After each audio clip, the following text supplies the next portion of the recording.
It's Creech, and today I'm going to be showing you how to make loop kits, especially using FL Studio, although this isn't really DAW exclusive here. What I'm going to be showing you, you can make loop kits and give them out for free, use them to try to help grow your following and stuff, or you can sell them and try to make money and stuff. But you probably already know that. That's why you're here. So to start out, you need to have some sort of DAW. You need to have something to actually make the loops in. I would highly discourage just taking loops from other people, like taking free loops and selling them, or doing something like that. So what you're going to want to do to start is get a sampler. This is somewhat optional, but I would recommend doing this. So click the plus button. I always forget where it is. It's under sampler here. Just open up sampler. It's basically, if you're not aware, it's just like a blank track, and in here you want to paste a key of sorts. I'm not too big on music theory and I don't use it normally, but you might already kind of know about this stuff. You can grab from the stamp here, you can grab several keys, or you can just look up D major or whatever online and fill in all those notes. From there you want to make note of that when you're saving the loop. You also want to make note, and this is definitely really important, of the BPM, so that when someone gets the loop, he or she can use that at the right BPM and not have to kind of mess around with that and try to get that right.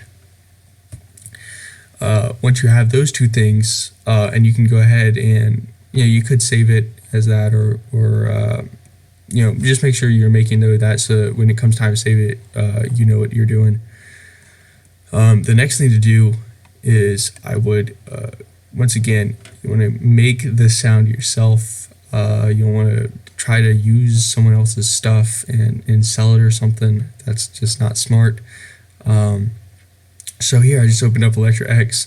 You want to get something that you're really comfortable with and that you can sit there for hours and make loops with. Essentially, just find some sort of formula, I think, to follow. So this is a formula that I use when I just need to pump out melodies. Is do like some basic, do 4 bars, do like some bass notes here that are all bar in length, and just do a little top melody.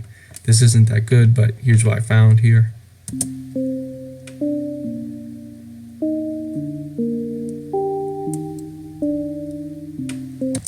So it's a little off or whatever, but I made that in like 2 minutes. I would also recommend just using presets and stuff and not trying to mess around too much with the sounds. Another thing that you can do to basically double the sounds you have is just switch the presets. So if I go in here and just play this,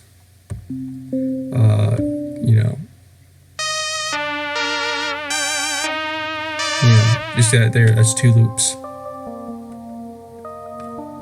Oh, it's pretty good. There, 3 loops already. So how many loops do you actually need? I would definitely not do less than 10, especially if you're going to sell it. But really, you want to cap out, I would say, definitely under 30.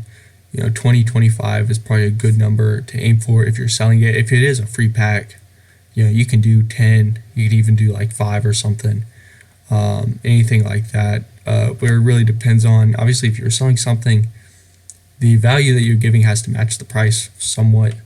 So you can sell the pack for like $100 if there are 100 loops in there. That's kind of reasonable. But if you have 2 loops and you're selling for $100, that's not reasonable at all.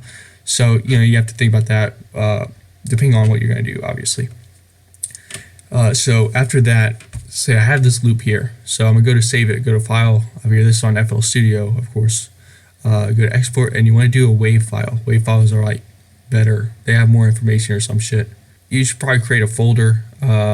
Just go into Beat Mix here. I don't even know what this folder is. And then so when you would title it, you gotta think of a name that is somewhat cool or whatever. And you do something like Viper. Just random shit. It really doesn't matter, but I would definitely name them. You give it something.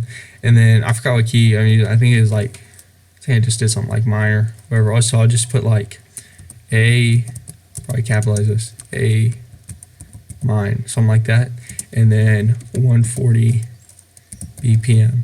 So you want to do something like that to save it. I'm not going to actually export that.